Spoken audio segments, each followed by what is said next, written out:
Inteligencia dental. El líder indiscutible y absoluto en educación dental a distancia en idioma castellano. Le da la más cordial bienvenida a esta conferencia grabada. Gracias a nuestros patrocinadores oficiales.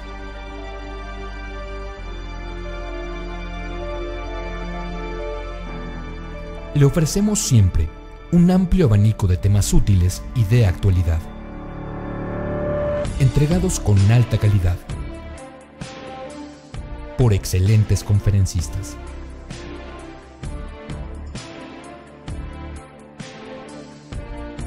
Es un placer recibirle en nuestras conferencias Webex en vivo por Internet, con sesión de preguntas y respuestas, o en nuestras conferencias grabadas disponibles en nuestro canal de YouTube.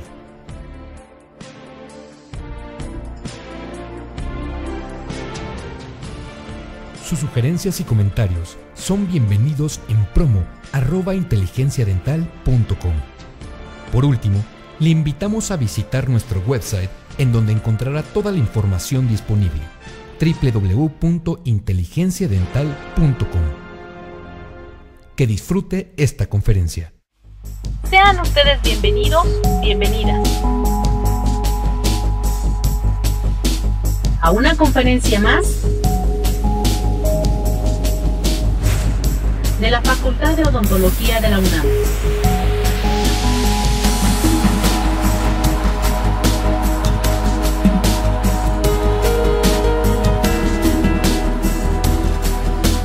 Mantengámonos en contacto.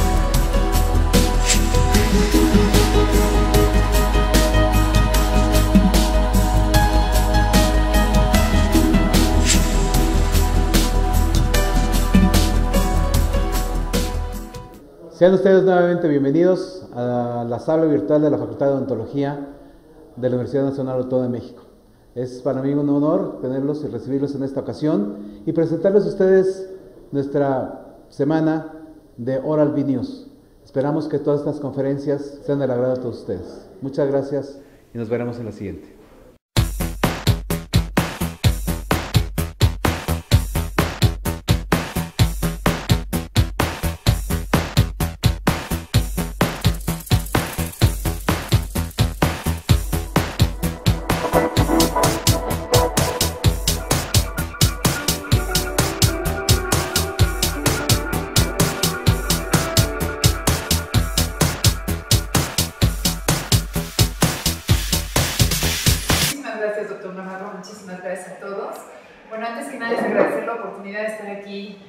La Universidad Nacional Autónoma de México para poder transmitir un artículo que tuve oportunidad de escribir para la revista Oral B News hace algún tiempo y bueno, como ustedes pueden ver, el tema se llama salutogénesis y es un enfoque a la salud bucal en el siglo XXI.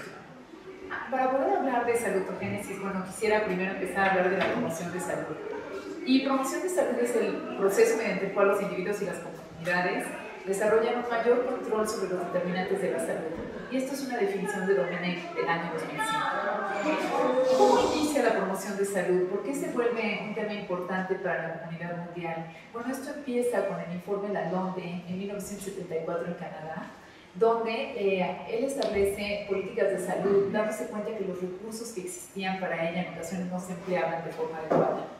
Entonces, él genera un concepto que se llama campo de salud, a través del cual identifica que hay varias condiciones ambientales que, tanto como la biología humana, como los sistemas de organización de los sistemas de salud, los estilos de vida, que interactúan entre sí.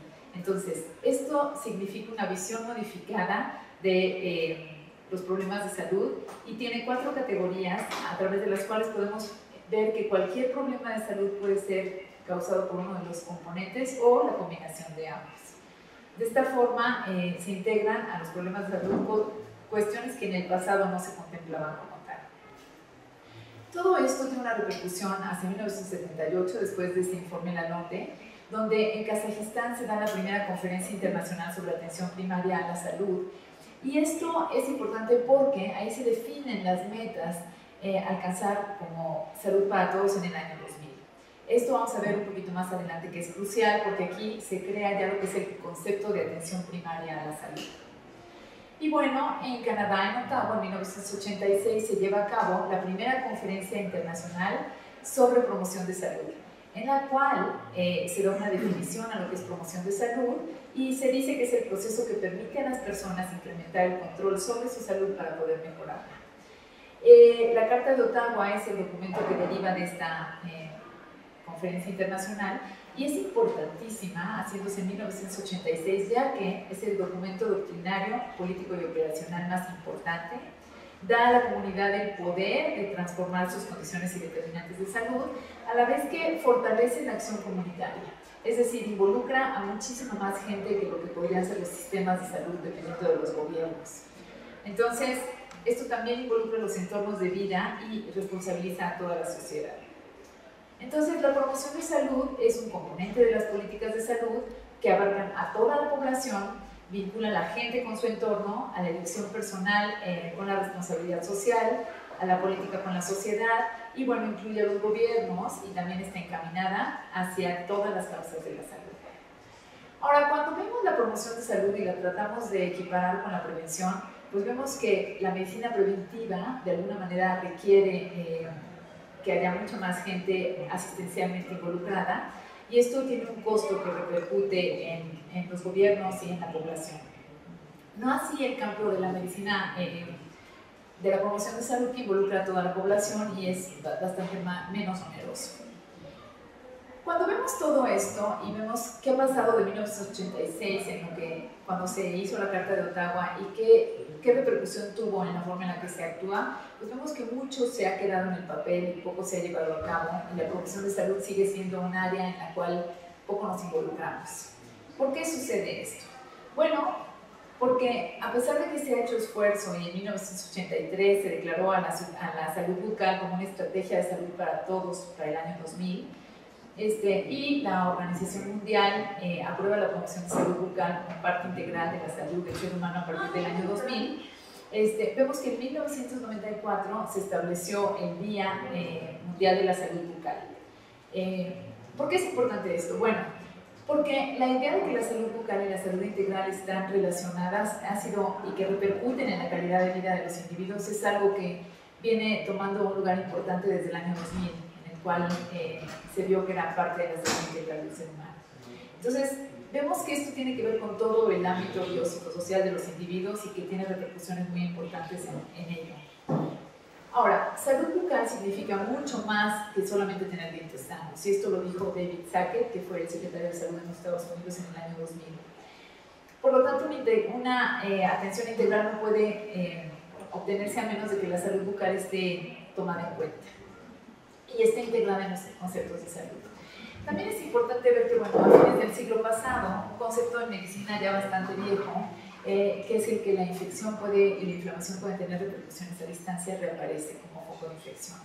Y esto, bueno, llama mucho más la atención porque procesos como caries dental y enfermedades periodontales empiezan a tomar un papel y un lugar preponderante en la forma en la cual la salud bucal se vincula con la salud integral. Hace algunos años la compañía Procter & Gamble, que es quien escribe la revista Oral-B News, publicó una revista especial en los Estados Unidos que se llama Scientific American, donde vincula la salud bucal con la salud del resto del organismo y hace mucho énfasis en esto que la Organización Mundial de la Salud a partir del año 2000 ha tratado de hacer. Que, bueno, nuestras bocas finalmente son lo que somos y que la forma en la que hemos fraseado o hemos interpretado la salud bucal tiene que ser replanteada. ¿Por qué? Porque definitivamente estamos vinculados con el resto del organismo.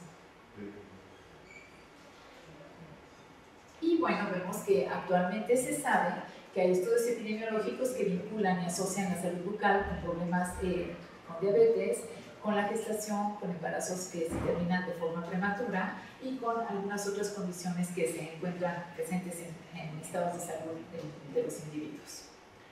Ahora, acorde con los criterios de las Naciones Unidas, y esto es algo a lo que yo quiero enfocar muchísimo en esta conferencia, es que una población de individuos es vieja si más del 5% de sus miembros tiene más de 65 años y si el 10% tiene más de 60 años. Entonces, ¿Hacia dónde vamos? ¿Hacia dónde va nuestro país? Bueno, si vemos esta transición epidemiológica y vemos las causas de muerte en México, vemos que definitivamente han cambiado. Vemos, por ejemplo, que antes la gente se moría de diarreas, de infecciones, etcétera, etcétera. Sin embargo, bueno, en la actualidad vemos que se mueren de enfermedades del corazón, de cáncer y de diabetes. Entonces vemos que aquí hay, hacia años más recientes, enfermedades crónico-degenerativas vinculadas con la muerte.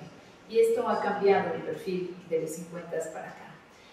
La esperanza de vida de nacimiento, que era de 44 años en los años 40, se fue en el año 2000 a más de 75 años. Y en la actualidad, según datos del INEGI, las mujeres llegan a vivir 78 años y los hombres pueden llegar a vivir 73 años. ¿Qué es lo que nos muestra esto? Bueno, que nuestra población está teniendo un paulatino envejecimiento y que para el año 2050 podemos estimar que 1 de cada 4 mexicanos va a ser mayor de 60 años. Y lo pueden apreciar en este cambio en las pirámides poblacionales. Bueno, también aquí podemos ver que esta transición epidemiológica de las causas de muerte muestra definitivamente que, bueno, hacia los 65 años, de la gente que tiene esa edad en adelante, bueno, muere de enfermedades del corazón, de diabetes mellitus y de tumores malignos. ¿Qué pasa con esto? Bueno, nuestro país tiene dos desafíos muy importantes con respecto a la salud. Uno son las enfermedades infecciosas de la nutrición y de la reproducción, y el otro son todos los riesgos emergentes. Y ahí es donde nuestro lugar como cirujano dentistas tiene un lugar preponderante. ¿Por qué? Porque este grupo de individuos va a estar padeciendo enfermedades crónico-degenerativas que van a afectar su salud y que definitivamente en muchas ocasiones, por lo que hemos vinculado con respecto a la salud bucal y la salud integral, se inician en edades muy tempranas y pueden ser prevenibles. Entonces, esto conlleva que, bueno, la vinculación de caries, enfermedad periodontal con enfermedades crónico-degenerativas en el adulto mayor tienen repercusiones que son cruciales para los sistemas de salud, que tienen un costo muy, muy grande y que, bueno, pueden ser prevenibles. Entonces, aunado a esto, vemos que existe a nivel mundial, no solo en nuestro país, una gran crisis sobre salud pública y vemos que hay una incapacidad para atender las demandas sociales, para transformar las condiciones de salud de la población. Tenemos pocos modelos explicativos que generalmente se concentran en qué hacer con las enfermedades y no tratar de prevenir que esto esté sucediendo. Y bueno, tenemos una práctica dedicada a la atención de la enfermedad. O sea, nos la hemos pasado atendiendo enfermos en lugar de invertir en promoción y prevención para que la gente llegue a una edad adulta mucho más sana. Y bueno, si podemos ver un libro que escribió el que fue secretario de salud, el doctor Julio Frank, escribe un libro sobre economía y salud, donde identifica 7 obstáculos principales para el desempeño de nuestro sistema de salud. Uno es la inequidad, otro la insuficiencia, la ineficacia, la inadecuada calidad, la insatisfacción de los usuarios, la inflación y la inseguridad. Esto se escribe en 1994 y al día de hoy, 2013, casi 10 años después, estamos igual o peor, ¿no? Y bueno, esto no es muy alentador y tenemos que hacer algo. Entonces, ¿dónde podemos empezar? Bueno, podemos empezar con evaluar de dónde viene la salud de los adultos mayores. Y vemos que las condiciones de salud de la infancia tienen muchísimo que ver en lo que va a ser el resultado en ellos como adultos. Lo mismo que los perfiles de riesgos conductuales, es decir, el alcoholismo, el tabaquismo, el sedentarismo, la falta de ejercicio. Y bueno, por último, el uso y el acceso a los servicios de salud. Y bueno, sabemos que muchas de estas gentes carecen de oportunidad de atención médica. Entonces, bueno, todo esto va en detrimento de su calidad de vida y su salud.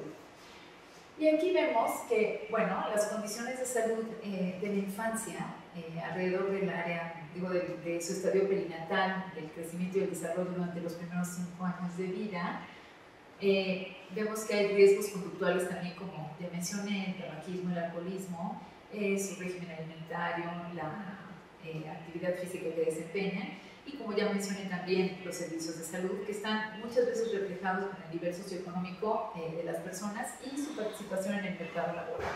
Entonces, todo esto de alguna manera nos habla de que hay 5 años que repercuten en el resto de la vida de los individuos y que son claves para mantenerse bien. Y por otro lado, vemos que las personas ancianas tienen un valor intrínseco para la sociedad, más que representar una carga. vemos que el respeto a la autonomía y a su dignidad y posibilidad de control tiene que ser procurado porque son algo muy importante en nuestra sociedad. Afortunadamente todavía nos distinguimos de otras sociedades porque la familia tiene un lugar importante y el lugar que damos a los ancianos tiene que ser preponderante. Y por otro lado vemos que bueno, nunca es demasiado tarde para promover y cambiar los hábitos de salud y obtener una mejor calidad de vida a través de mejor salud. Y por lo tanto vemos que bueno, el cuidado de la infancia posee gran relevancia y debe favorecer el óptimo desarrollo de los niños en todos sus aspectos físicos, psíquicos, sociales, porque la niñez representa al futuro de nuestra sociedad. Entonces, quiero abocarme muchísimo a hablar sobre este tema porque tenemos que empezar en los niños. Y bueno, la salud de un niño debe incluir no solo actividades de atención curativa y rehabilitadora, porque desafortunadamente ahí es donde nos hemos centrado y el modelo médico ha sido así, pero la promoción de salud y la prevención de enfermedades tienen que ser esenciales y tienen que empezar en edades tempranas. Y digo esto porque si no empezamos ahí, estos hábitos no se quedan para el resto de nuestras vidas. Entonces, sí quiero hacer mucho énfasis. Lo que pongamos los primeros 5 años de vida va a estar presente el resto de la vida de los individuos.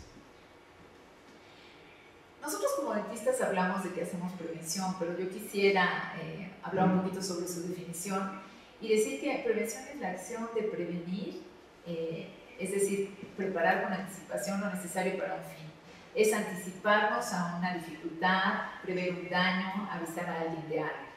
La prevención, como ve esta definición, en sus muy variadas formas, es una dimensión estructural de todas las sociedades y conjuntos sociales y también lo es parte del paciente del cual forma parte.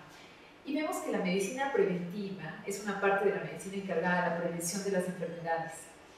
Pero en ocasiones es difícil decir cuándo estamos restaurando, como en este caso, y vamos a tener que restaurar o vamos a prevenir. Si nos fijamos aquí, no alcanzo a ver, vamos ahí, pero bueno, si yo les mostrara las lesiones que se ven en esa imagen, podemos ver algunas lesiones de mancha blanca donde podemos evitar que continúen y podemos prevenir, pero hay otras donde ya nos vemos obligados a restaurar. Entonces, ¿cómo podemos separar la medicina curativa de la preventiva? A veces es muy difícil y a veces todas están funcionando al mismo tiempo y eso es algo que quiero que tengan presente. Y bueno, sabemos que hay una prevención primaria donde se hacen las acciones que se llevan todas a cabo antes de que se inicie la enfermedad o durante estadios muy iniciales, donde la promoción equivale a prevención primaria, inespecífica, y aquí vemos todo lo que emana del sector sanitario y considera a los individuos y a las poblaciones expuestas a factores de riesgos y podemos poner vacunas y muchísimas acciones antes de que la enfermedad aparezca. La prevención secundaria se refiere a la detección temprana o intervención inmediata contra una enfermedad antes de que ésta se establezca plenamente. Y si vemos aquí, por ejemplo, hay programas de tamizaje, checar hipertensión y detectarla, cáncer cervicuterino, en fin, muchísimos problemas que se pueden detectar a través de lo que se llama screening o tamizaje. Y si nos plantamos como cirujanos dentistas, vemos muy tristemente que gran parte de la prevención que hacemos es terciaria.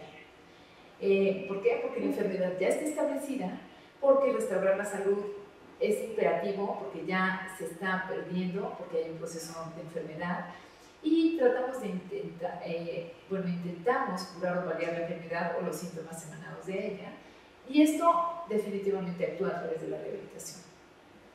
Entonces surge una pregunta importantísima para mí: si el cuidado dental que nosotros proveemos es una intervención preventiva en sí, ¿y qué tanto podemos hacer en cuanto a promoción de salud? Bueno, este es un caso que tuve en el consultorio hace algunos años y lo llevé al quirófano porque tenía muchísimas lesiones de caries, y mido mi éxito en base a que lo que yo transmití en cuanto a promoción de salud se haya llevado a cabo.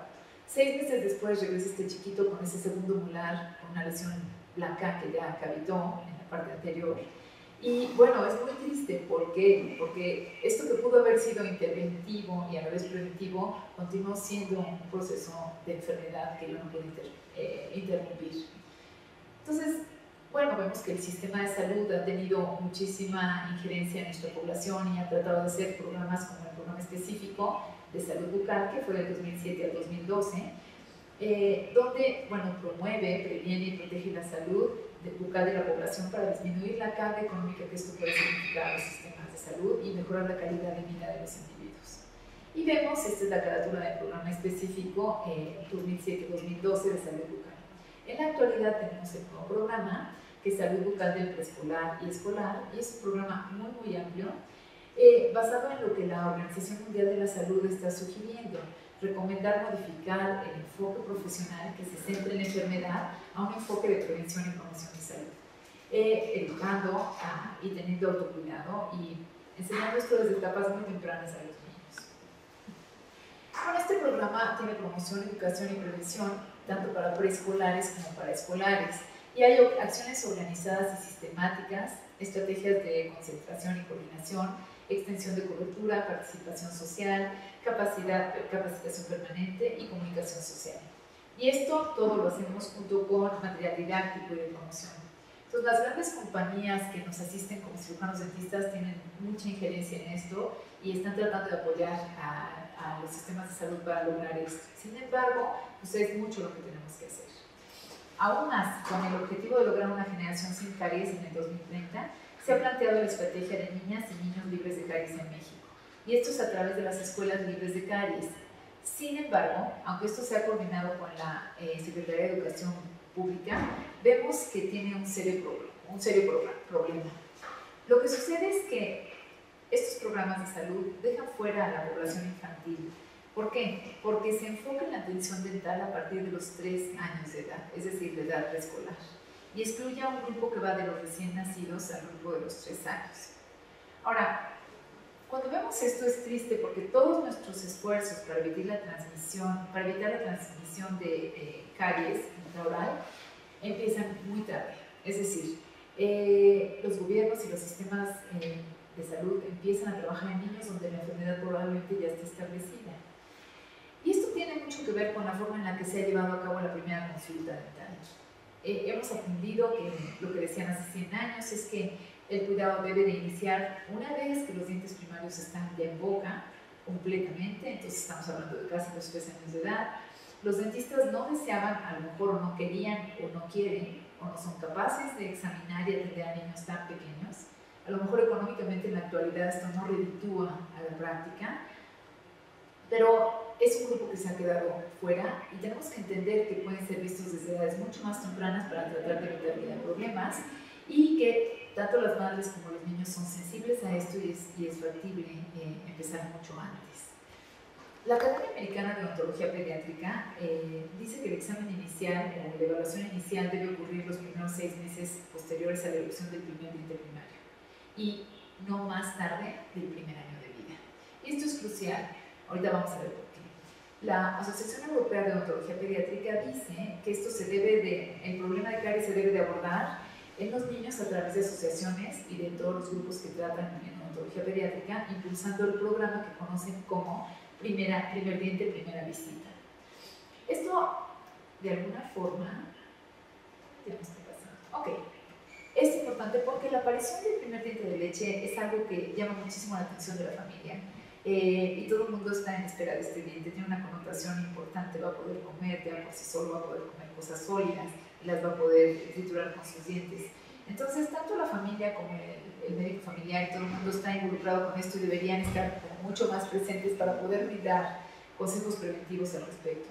Nuestro papel como cirujanos dentistas debería ser casi como el del pediatra, tan temprano como ellos están revisando a los niños. Sin embargo, bueno, estamos conscientes de que esto no sucede así y en ocasiones llegamos un poco tarde.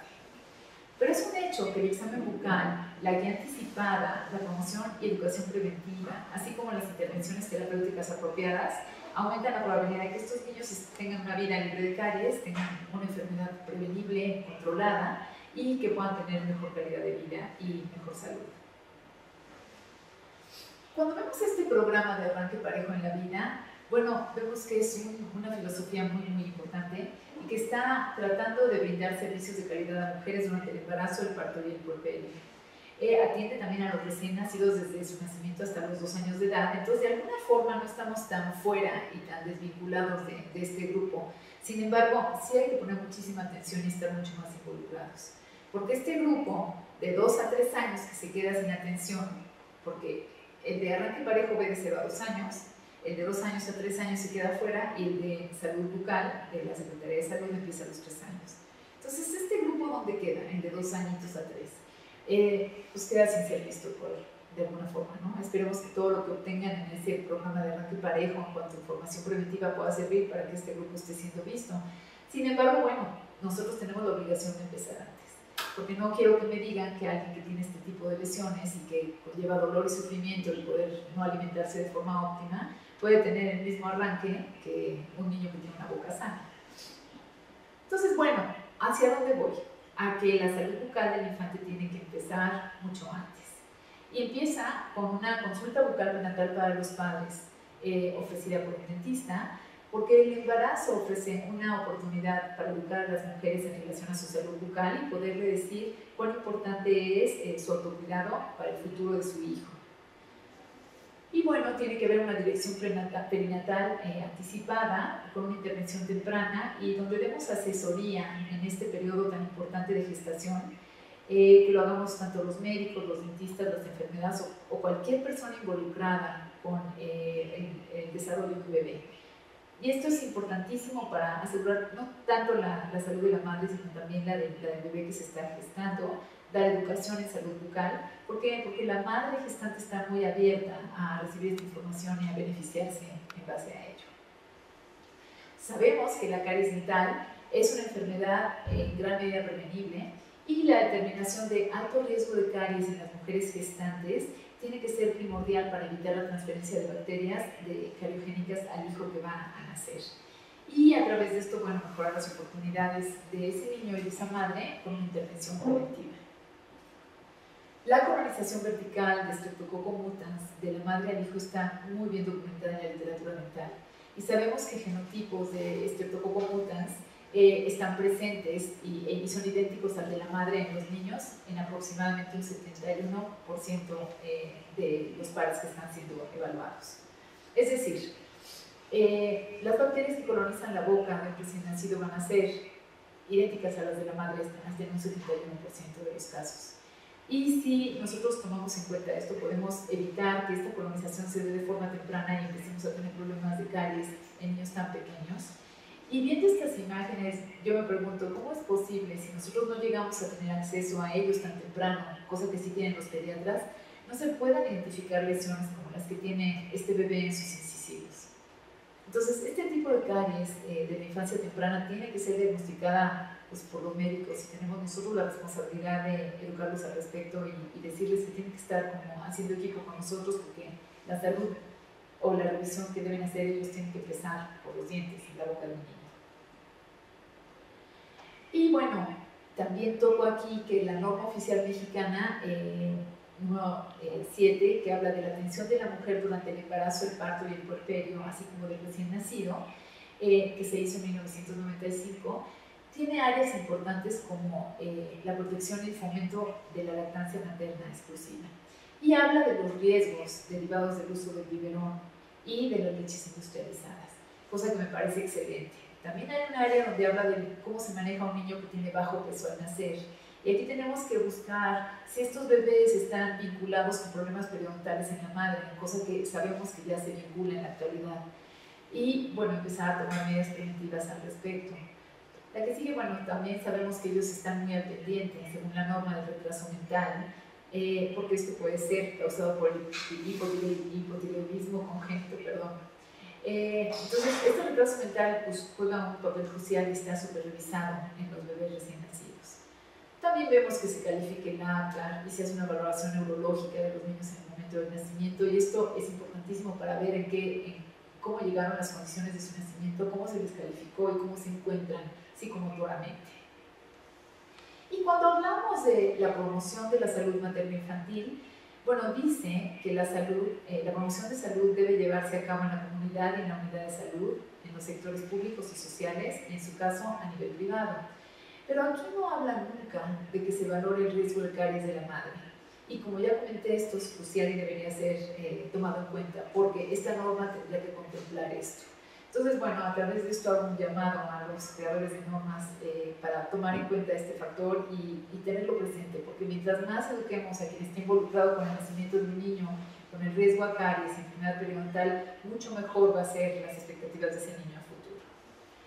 Entonces, bueno, A continuación voy a empezar a hablar de lo que el tema salutogénesis conlleva y dónde es que podemos interactuar con él. ¿Cómo podemos crear un modelo salutogénico? Y quiero definir lo que es salutogénesis en base a, bueno, su etimología. Y es totalmente lo contrario a patogénesis. Sabemos que la patogénesis es lo que genera malestar o sufrimiento en un paciente, es decir, la enfermedad, y es el modelo, como ya mencioné, en el que nos hemos movido en los últimos años. La medicina ha sido enfocada a tratar enfermedades y ahí se ha instalado.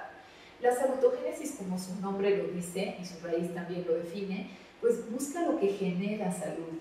Entonces, ¿cómo vamos a poder interpretar esto y cómo vamos a entender de dónde viene este concepto y por qué está funcionando en la actualidad y por qué llama la atención de la comunidad médica mundial? Bueno, porque hay que crear un modelo salutogénico para la adolescencia. Y nos preguntamos, si viéramos esa imagen de la mariposa, donde hay un huevo, luego una larva, luego un capullo y luego vemos una mariposa, pues que el niño quizá podría equipararse como esto. Cuando es un bebé y lo tenemos en una fase de huevo, bueno, está alrededor de la familia y su contexto. Luego, cuando es una larva, empieza a crecer y empieza a explorar el mundo, empieza a tomar decisiones propias sobre cómo se alimenta y qué come. Posteriormente, bueno, vemos el capullo como la adolescencia, donde empieza un desarrollo mental, existencial, y los jóvenes se apartan de cuestiones de cuidado, de autocuidado en ocasiones, y es una etapa muy vulnerable. Y luego vemos que en el adulto podríamos equipararlo con la mariposa. ¿Por qué hablo aquí de niños y adolescentes? Bueno, porque la adolescencia viene del latín adolecer, que significa crecer. Y es una etapa de transición de desarrollo físico y mental que ocurre entre la pubertad y la mayoría de edad. Entonces, la Organización Mundial de la Salud define esta etapa como gente joven entre los 10 y los 19 años de edad, que normalmente concebimos como un grupo sano. Sin embargo, bueno, muchos de ellos mueren prematuramente y en la actualidad vemos que la causa de muerte en este grupo de edad fundamental son accidentes, suicidio, violencia, complicaciones relacionadas con embarazos y otras enfermedades. Pueden tener enfermedades crónicas o discapacitantes o enfermedades muy serias de la edad adulta, tienen sus raíces en la adolescencia. Entonces es importante que el consumo de tabaco, infecciones transmitidas por vía sexual, hábitos pobres de alimentación y ejercicio, todo esto tratemos de evitarlo porque van a tener repercusiones en la edad adulta. Y bueno, también vemos que los niños y la gente joven debería ser sana o tendemos a pensar que es sana, porque bueno, a veces crecen en un ambiente seguro, tienen buena alimentación, amor y atención, estímulos para el desarrollo de habilidades y talentos, un ambiente rico y responsivo, reconocimiento, apego, supervisión, etcétera, etcétera. Entonces, aquí lo que yo quiero decir y a donde me quiero dirigir es que tenemos que asumir el compromiso de salud de los adolescentes y su mantenimiento y promoción antes de que lleguen a esta etapa en la cual ellos empiezan a tener ciertos cambios que son propios y característicos de la adolescencia. Es decir, quiero referirme a que todo esto lo tenemos que establecer en la infancia. Ahora, ¿quién es la primera gente que habla de salutogénesis? Bueno, pues es el doctor Aaron Antonovsky, que es un médico sociólogo americano, que se fue a vivir a Israel y ahí le tocó hacer unos estudios en gente que estaba en la edad madura, gente que estaba pasando por la menopausia, y para su sorpresa identificó un grupo de mujeres que fueron evaluadas, que estaban teniendo menopausia y que sin embargo eran gente sana, que tenía alegría de vivir, que era gente contenta, que tenía buena calidad de vida, y para su sorpresa ve que muchas de ellas fueron víctimas del holocausto judío. Y se pregunta, ¿cómo es posible que hoy son adultos mayores y puedan tener esta alegría de vivir si fueron víctimas de un proceso tan difícil de entender? Entonces, él empieza a analizar qué es lo que genera salud en estas mujeres y es de donde viene el concepto de salutogénesis. Entonces, como ven aquí, bueno, analiza las consecuencias del holocausto nazi y influye de esa forma en la forma de ejercer la medicina y la ciencia del comportamiento y crea guías para el óptimo desarrollo de la salud pública actual. Esto es importantísimo. ¿Por qué? Porque, bueno, él empieza a definir lo que es la salud y si pudiéramos ver la línea, bueno, que está arriba, y vemos que hay algo que de repente rompe el equilibrio en el que estamos entre estados de salud a veces más sanos, a veces menos sanos. Bueno, vemos que en ocasiones este evento que nos sucede llega a causar como en este caso, en estos niños que estuvieron en el Holocausto, pudiéramos decir que, bueno, eso crea una tensión que puede generar una enfermedad y que puede llevarnos a un deterioro que puede terminar con la muerte. Sin embargo, de repente hay algo que ahí, en este descender en salud y estar menos sanos de pronto por estas situaciones que nos suceden, hay algo que nos regresa a un estado de salud. Entonces, esto es lo que él trató de explicarse, tratando de pensar qué pasó con estos niños que vivieron estas situaciones tan difíciles y hoy son mujeres adultas mayores perfectamente sanas. Bueno, él evalúa lo que es el estrés, la salud y el bienestar y tiene varios libros que ha escrito al respecto, donde, bueno, algunos son tratando de descubrir lo que es el misterio de la salud, cómo la gente puede manejar el estrés y puede sobrevivir esto y salir adelante. Entonces, él acuña el concepto de salutogénesis y se refiere a los aspectos que en este tipo de poblaciones o en cualquiera van a generar salud y que es exactamente lo contrario a la patogénesis. Entonces, Antonovsky dice que salud y enfermedad no son dos supuestos contrarios, sino más bien diferentes o distintos estados dentro de un proceso permanente de transformación. Es decir, hay veces en las que estamos más sanos, hay ocasiones en las que estamos más enfermos y estamos fluctuando en una línea en diferentes sentidos conforme más nos acercamos a la salud o más nos alejamos de ella. La salutogénesis, por lo tanto, constituye uno de los modelos más revolucionarios e influyentes para entender cuáles son las variables y los procesos que pueden llevar a un individuo a ser sano. Entonces, el desarrollo salutogénico tiene una amplia gama de factores sociales, psicológicos, espirituales y físicos que tienen que estar incluidos bajo esta definición, en lo que él llama la epidemiología del curso de la vida. Entonces, vemos que en la línea gris estamos fluctuando entre la muerte por un lado y la vida en el extremo contrario. Y el bienestar se mueve entre un deterioro hacia mejor salud o mayor enfermedad.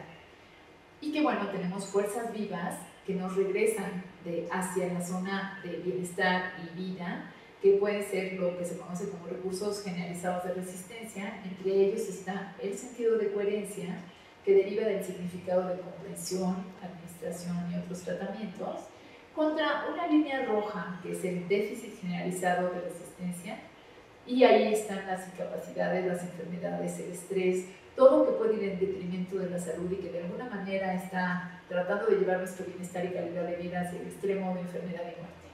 Entonces, esto es donde nos estamos moviendo continuamente y, bueno, todo esto tiene que tener un sentido para que podamos optar por ello.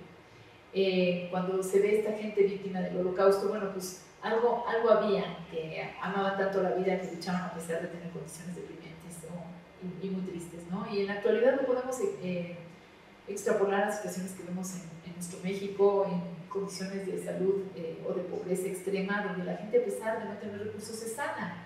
Entonces, pues, ¿cómo vamos a explicar esto? Bueno, a través de que esta gente tiene recursos generalizados de resistencia y lo sabe manejar muy bien y puede superar todas las crisis que tiene en un momento dado y salir adelante.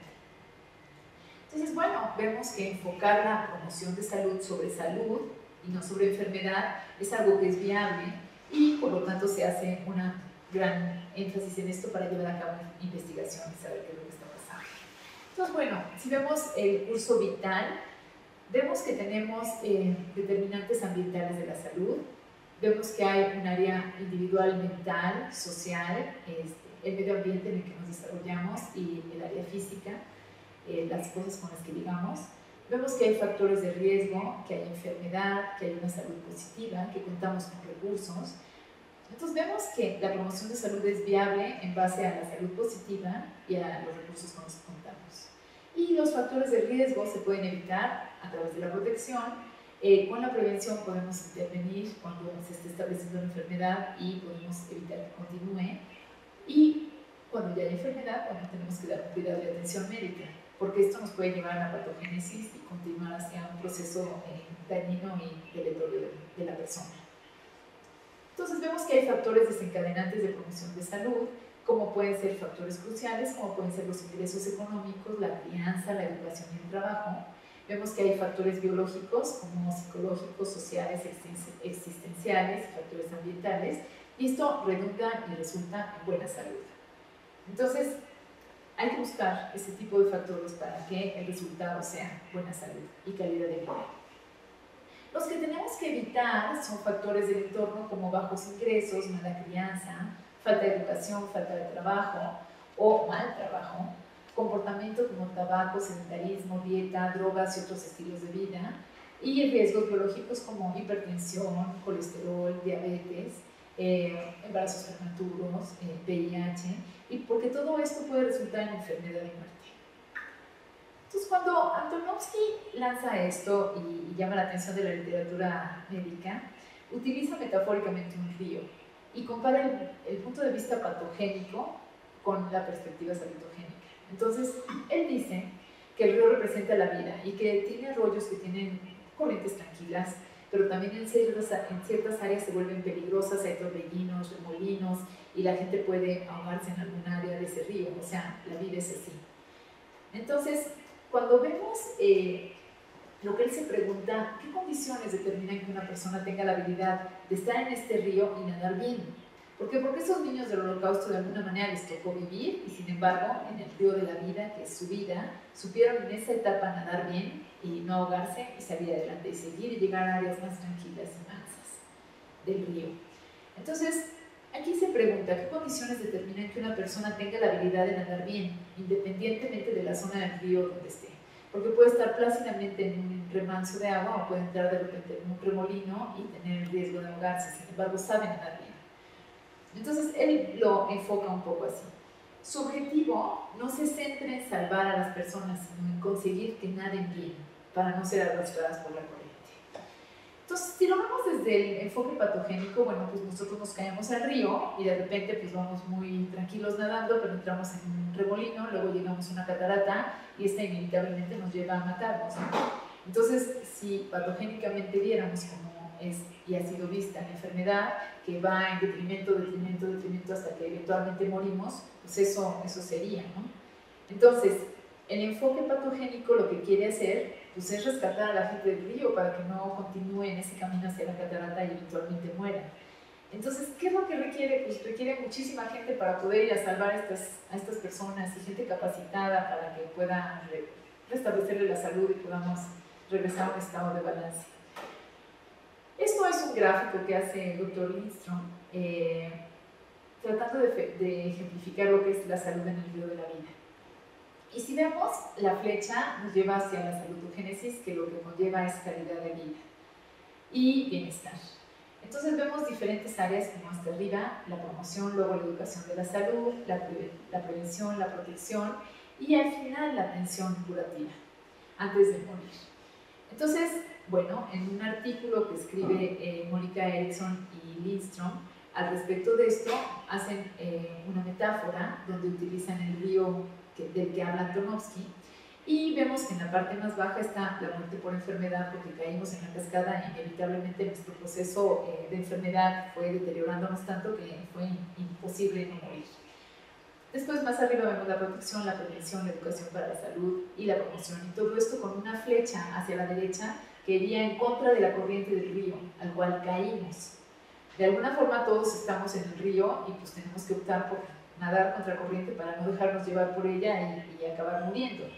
Entonces, en la primera etapa, la cura o tratamiento de las enfermedades, bueno, pues conlleva una carga muy grande sobre los sistemas de salud. ¿Por qué? Porque tenemos que ir a salvar a la gente de ahogarse. Y vamos a emplear tecnología que es muy cara, así como personal que es entrenado y que es muy, muy caro y que conlleva muchos años de estudio. En la parte más alta del río, donde la gente está nadando tranquila, bueno, pues cualquiera de la población puede ayudar a sacar a esa gente del río cuando está iniciando un proceso patológico, y si no lo ha iniciado todavía es mejor, porque con un consejo puede ayudar a que la enfermedad no se instale como tal. Entonces, las intervenciones son menos costosas y toda la población está involucrada en esta parte alta del río, no así en donde estamos en la cascada. Entonces, bueno, esta parte curativa, si no se implementa como tal y con el costo que conlleva, pues eventualmente la gente va a morir y esto va a ser causado por enfermedad y la calidad de vida se ve deteriorada definitivamente. Entonces, nuevamente, volviendo a este modelo biomédico y patogénico con el que hemos vivido, pues en esta metáfora, la corriente del río, en su dirección hacia la cascada, nos lleva a la enfermedad e inevitablemente a la muerte. En la segunda etapa lo vamos a dividir en dos fases, una perspectiva protectora, donde las intervenciones limitan los riesgos de la enfermedad. Objetivo, por lo tanto, es evitar los riesgos de caer enfermo. Los esfuerzos y las intervenciones pasivas se basan en la población y, por lo tanto, en la metáfora del río, las intervenciones tienen que evitar que la gente caiga al río. ¿Cómo? Pues vamos a poner una bardita, vamos a evitar que se acerquen, no los vamos a dejar ver desde tan cerquita, entonces les estamos poniendo algunas trabas para que ellos no se acerquen al proceso de enfermedad. Entonces aquí vemos que en ocasiones ponemos piedritas para que puedan atravesar el río de forma segura. Pueden llamarse vacunas, puede llamarse información, puede llamarse todo lo que es promoción para realmente tener una prevención primaria. En la perspectiva preventiva, bueno, vemos que involucra activamente a las personas previniendo la enfermedad a partir de la intervención. Aquí ya tenemos que directamente intervenir, pero en la metáfora del río vamos a administrarle a la gente, ya que se cayó en el río, un salvavidas para evitar que se ahoguen en él, sino que estén de alguna manera prevenidos. La tercera etapa se va a basar básicamente en el diálogo y habla de la educación y la promoción de salud. La educación de salud, como sabemos, es una larga tradición en lo que es la salud pública, pero aquí hay profesionales informados que dan consejos sobre riesgos de salud y cómo ir por la vida de manera saludable. Entonces, bueno, aquí sí requiere que las personas se involucren mucho más que en estadios previos y se basa en el diálogo. Y las acciones van dirigidas a los individuos y a los grupos. Entonces, hay un educador que está transmitiendo información y conocimiento al respecto de un proceso y trata de informar a la gente para evitar que ésta se enferme. Hay un mayor conocimiento sobre la salud y esto es la llave del éxito en la educación. Y si regresamos al río, nos imaginamos que esto es el esfuerzo por enseñar a la gente cómo nadar. La educación es decirle, una vez que te caigas en el río, lo que tienes que hacer es tratar de flotar y estar tranquilo y respirar y luego patalear y mover tus brazos. Y esto de alguna manera se enfoca en la coordinación de actividades de los profesionales con la sociedad, que tiene que estar participando y ayudando, pues, y es la llave del éxito, la educación, para que la prevención realmente sea eficaz y la promoción funcione. Y cuando llegamos a promoción de la salud, vemos que el individuo lo consideramos un sujeto responsable, activo y participante. La salud, vemos que es un derecho humano. Los profesionales apoyan y ofrecen opciones y sustituimos la educación sanitaria por el aprendizaje acerca de la salud. Entonces, la promoción de salud, como ya mencionamos, tiene que tener un papel preponderante porque conlleva menos gasto y todos estamos involucrados, no solo los profesionales de la salud, sino la sociedad en general. La cuarta etapa, donde veríamos lo que es básicamente la calidad de vida y el bienestar, maneja y mejora la percepción de salud, el bienestar y la calidad de vida de los individuos. La creación de condiciones necesarias para el desarrollo de una vida saludable, elegir y aprovechar las oportunidades y las conductas que generan salud. Y esto va a redituar en calidad de vida y en un sentido de coherencia que la gente va a ir adquiriendo a través de su desempeño por la vida. ¿Cuáles son los fundamentos de la salutogénesis? Bueno, lo primero es que Antonovsky fundamenta esto en dos propiedades del individuo. Uno, los recursos generalizados de resistencia y dos, el sentido de coherencia. Y voy a definir esto un poquito más. Erickson y Lindstrom, en la metáfora del río que les acabo de presentar, explican con detalle estos conceptos definidos por Antonovsky, donde los recursos generales de resistencia son identificados como tal, lo mismo que el sentido de coherencia. Y si vamos de nuevo a la metáfora del río y lo vemos ahí ejemplificado, bueno, vemos nuevamente la flecha que nos lleva hacia la salutogénesis, que busca la calidad de vida y el bienestar. Y vemos que estamos fluctuando en una línea entre más salud y menos salud, que sería la línea roja. Y vemos que la cascada está al fondo, revelando la muerte y la incapacidad de salir adelante. Vemos la curación en verde, la protección, la prevención, la educación y la promoción. Pero lo mismo que la orientación de la salud, esto no podría llevarse a cabo si no tuviéramos recursos generales de resistencia. Que estos son factores tanto materiales como biopsicosociales que hacen mucho más fácil que las personas puedan concebir su vida como coherente, estructurada y comprensible.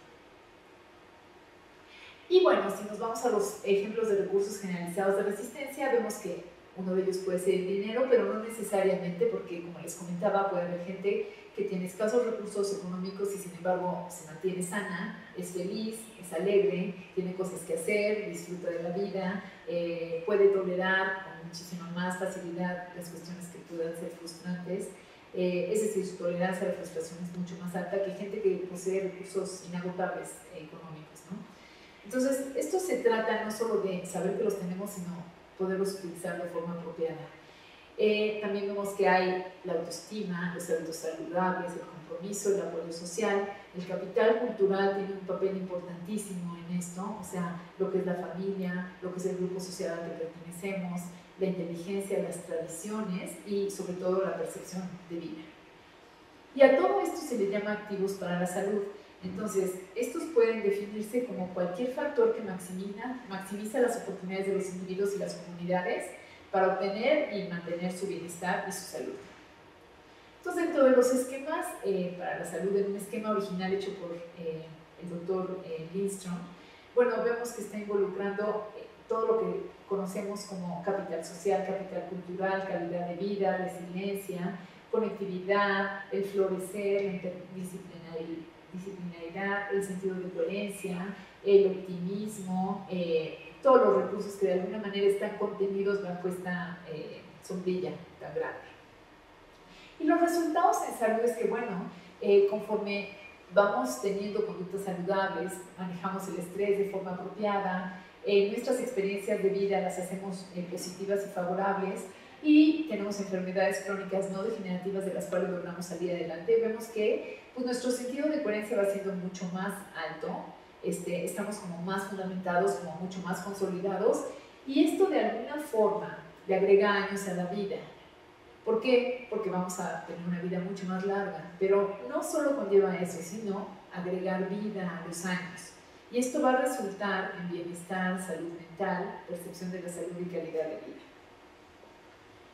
Entonces, las personas construyen experiencias coherentes en la vida con ayuda de estos recursos. Es decir, echamos mano de todo eso que tenemos en el saquito que venimos colgando como para poder salir adelante de condiciones que puedan ser adversas y nos puedan redituar optimismo, gusto por la vida, ganas de luchar, salir adelante de enfermedades, resistirlas y poder continuar teniendo una vida sana, plena y con mucha calidad. Entonces, como les comentaba, no solo es poseer los recursos, sino pues, tener la capacidad de utilizarlos. Podemos pensar en la gente más rica del mundo que tiene un problema de salud, por más que tenga dinero no puede utilizarlo de forma óptima, ¿no? Entonces es como un balance muy finito entre lo que poseemos y cómo lo manejamos. Y la pregunta de cómo crear una comunidad saludable, consciente y responsable de su bienestar, cómo explicar que en ocasiones, a pesar de, como les digo, no contar con recursos económicos, podemos tener a un individuo comprometido con su salud. Bueno, pues Antonovsky dice que tenemos que empezar con los niños y la adolescencia temprana. La educación de los niños debe ser tal que ellos consigan, y esto está dicho por Antonovsky, comprender el mundo en el que viven, manejar las situaciones que se les presentan y comprobar que la vida tiene sentido. ¿Cómo vamos a hacer esto? Bueno, pues comprender el mundo es un componente cognitivo y es la capacidad del sujeto para entender cómo está organizada su vida y cómo se sitúa él frente al mundo. Manejar las situaciones es un componente instrumental o de compromiso. Él tiene que saber que es capaz de poder manejar su vida. Y bueno, comprobar que la vida tiene sentido, esto tiene que ver muchísimo con Viktor Frankl, por ejemplo, es un componente motivacional. Sentir que la vida tiene significado, que hay un para qué a pesar de las cosas que nos pasan y no quedarnos en un por qué y dejar que esto vaya en detrimento de nuestra vida. Entonces, tener muy claras las metas que queremos alcanzar. Entonces, para crear una sociedad saludogénica, ¿qué requerimos? Comprensión, manejabilidad y significancia. Puede ser que nuestros pacientes hayan tenido ya enfermedad y si los tomamos en edades muy tempranas podamos evitar que esta continúe y podamos motivarlos de tal suerte que ellos sientan y comprendan que es importante lo que estamos haciendo y que tenga un significado para ellos, que van a estar mejor, no les van a doler sus dientes. En lo personal, siendo odontopediatra, he tenido el gran privilegio de tratar niños muy pequeños, de tratarlos con caries de dentición temprana muy extensa y he logrado que ellos comprendan, tanto ellos como sus padres, la causa de lo que generó ese problema, sepan que lo pueden manejar, porque bueno, poseen los recursos, los padres a lo mejor el recurso emocional para hacer que su hijo conlleve un tratamiento dental que va a requerir esfuerzo y hacer en ocasiones tienen los recursos económicos para poderlo hacer, o en ocasiones no, pero buscan la forma de poderlo resolver. Y bueno, que esto tenga un significado también es importante para el niño, ver que su salud va a estar mejor y motivarlo para que él sea responsable y esto no vuelva a sucederle, es algo que es posible. Entonces, en este modelo salutogénico yo quiero realmente invitarlos a que vean que es factible que la gente entienda su problema, pero se lo tenemos que explicar. Tenemos que decirle y hacerlos conscientes de que poseen los recursos. Aunque no los vean, a lo mejor están guardados ahí en el saco, pero hay que echarle una buscada porque no solo son económicos, sino es voluntad y ganas de salir adelante y de resolverlo. Y que esto realmente, si ellos cambian sus costumbres y sus conductas y las vuelven conductas más saludables, seguramente esto va a redituar en una calidad de vida mejor. Y si eventualmente llegan a ser un adulto mayor, como lo estamos viendo, y llegan a tener una sobrevida tal, puedan ser gente que esté involucrada socialmente, con ser un autosuficiente, pueda tener calidad de vida, pueda ser participativa y pueda seguir siendo productiva. Porque ¿quién dice que no podemos seguir siendo gente productiva a edades mayores? Entonces, bueno, los riesgos están presentes, siempre están interactuando con nosotros, pero por otro lado tenemos los recursos generalizados de resistencia que podemos implementar para resolver esto. Me gusta muchísimo este ejemplo del señor cara de papa porque no es algo como que agarramos y cambiamos un brazo, cambiamos una pierna, pero a los niños les explico que de lo único que tenemos dos juegos es de dientes. Entonces, si ellos tuvieron la mala fortuna de tener lesiones en su dentición primaria y tuvieron que conllevar un tratamiento para poder funcionar durante los años en los que tuvieron la necesidad de tener esos dientes presentes en boca, bueno, la opción con su segunda dentición, con los dientes permanentes, está y es algo que ellos pueden optar por tomar. Entonces, realmente es importantísimo poderlos motivar y hacerles ver que esto es viable y ellos lo pueden lograr. Es como cambiar la genética y decirles, tienes con qué, lo puedes hacer, solo requiere que tú lo entiendas y lo quieras hacer. Entonces, si no logramos transmitir a nuestros pacientes que el esfuerzo conjunto, tanto de las instituciones de salud, de los dentistas o los médicos que los tratamos particularmente, de sus maestros en las escuelas, de las trabajadoras sociales o de cualquier persona que se involucre con la prevención y promoción de salud, todo esto tiene que resultar no solo en bienestar y en mejor calidad de vida, y tenemos que ver que mucho de lo que invertimos en promoción, si ellos no lo comprenden, se va a ver desperdiciado. Va a entrarles por un oído y va a salirles por el otro y no va a tener realmente un resultado como el que nosotros quisiéramos que diera. ¿Dónde estamos en este siglo XXI? Bueno, en los 70 se empezó el desarrollo de la teoría salutogénica, en los 80 ha habido más investigación sobre esta teoría, con un desarrollo de un cuestionario de sentido de coherencia, que luego los invito a que lo revisen en internet. Es un cuestionario importante para ver qué tan coherente cree la gente, o bueno, qué tan coherente es con respecto a su vida, los recursos que posee y dónde se encuentra situada. En los 90 vimos que ha habido más investigaciones de estos instrumentos. En el año 2000 hubo una síntesis de la investigación de estudios empleando el cuestionario del sentido de coherencia. Y bueno, vemos que esto se está implementando cada día más, el abordaje salutogénico y la perspectiva en la práctica es importante. Vemos que hay seminarios al respecto de salutogénesis como este que va a llevarse a cabo en Noruega, y es un seminario importante sobre salutogénesis. Vemos que contamos con activos y patrimonios, como lo que ya mencioné, todo lo que puede ser activos para conocer y activos para hacer, que nos ayudan a resolver todos los problemas.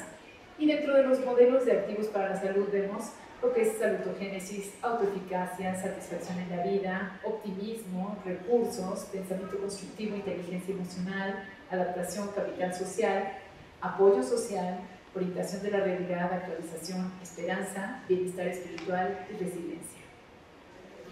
Y si regreso al inicio de esta conferencia, cuando les dije que, bueno, salutogénesis se basa en la pregunta de qué genera salud, y tratando de resolver lo que Antonovsky se preguntaba, qué pasó en estos niños o en estas niñas que hoy son adultos mayores y están pasando por la menopausia y tienen una actitud muy positiva con respecto a la vida, es que probablemente la resiliencia trabaja en ellos. Y es la capacidad de los niños de enfrentar daño y estrés, dando una respuesta adaptativa positiva ante condiciones difíciles de la vida en un entorno agresivo. Ayuda a los niños a superar la herencia de una niñez violenta o perjudicada, ligada a factores del desarrollo salutogénico por su sentido de coherencia. Y yo me pregunto, ¿dónde están los problemas que los niños padecen a edades tempranas en su boca? ¿No podrían estar representados aquí? ¿Podríamos tener una gran área de trabajo en la que podríamos hacer las cosas diferentes para ellos? Bueno, y con ello generar un fuerte sentido de coherencia. Y me gusta mucho este ejemplo de Lindstrom al respecto del huevo, porque aunque se nos haya perdido nuestro cascarón y nos quede a lo mejor un pedacito, eso nos recuerda que fuimos un todo y que como tal merecemos del todo para el cual veníamos. Entonces, por lo tanto, la buena salud y la calidad de vida son importantísimos y son obtenibles. Esto va a redundar en menos problemas de salud, en comportamientos y actitudes más saludables y en un buen desempeño escolar y laboral. Vemos que hay un crecimiento personal postraumático donde la gente es capaz de no regresar a la base, sino haber mejorado en base a funcionamiento y bienestar después de haber vivido una experiencia negativa. No es solo sobrevivirla, sino sacar de ello lo mejor posible. Y bueno, como decía Rudolf Steiner, el ser humano está obligado a desarrollar una fuerza mayor, en cuanto mayor es la fuerza que se le antepone. Y con ello, bueno, vemos que la salud comunitaria, sus mayores determinantes son sociales, por lo tanto los remedios deben serlo y tenemos que involucrarnos todos como sociedad para que esto sea posible. Y este abordaje es probable que contribuya a la solución de problemas de salud pública urgentes de nuestros tiempos, como son los problemas de salud bucal y las enfermedades crónico-degenerativas que están asociadas, y que esto podría, si nosotros nos ponemos las pilas y empezamos a trabajar desde los niños y las generaciones jóvenes, redundar en adultos mayores que tengan menores necesidades de atención y tengan una mejor calidad de vida y sean más felices. Mucho hemos hablado de que hemos dado más años a la vida y lo estamos viendo en las pirámides poblacionales, la gente está viviendo mucho más que en otras épocas, pero verdaderamente hemos logrado dar más vida a los años. Y bueno, concluyendo, quisiera decirles que el cuidado de salud desborda los límites de la responsabilidad médica. Esto es un hecho, no podemos dejar esto solo en el área médica. Tenemos que involucrarnos todos, individual y socialmente, con la comunidad. Y cada persona es un ser particular, no es un producto o un número, requiere atención, consideraciones de lo físico, lo mental, lo espiritual, lo energético, armonía con su entorno y restitución del equilibrio salud-enfermedad. Y el siglo XXI representa el escenario donde las ciencias sociales tienen que participar en la solución de los problemas de salud de la sociedad. Y quisiera terminar diciéndoles que el hombre inteligente empieza por un niño, que siempre hay un niño en cada hombre y que nunca es demasiado pronto o demasiado tarde para promover la salud y los cambios de vida. Y bueno, dar las gracias por el espacio que me dieron para poder transmitir esto. Espero que haya sido de mucha utilidad. No sé si hay alguna pregunta que deba o pueda contestar. Sin embargo, estoy a sus órdenes y quisiera agradecer a la compañía Procter & Gamble por el patrocinio de la publicación en la cual me hicieron el honor de poder escribir y quedar a sus órdenes. Muchísimas gracias.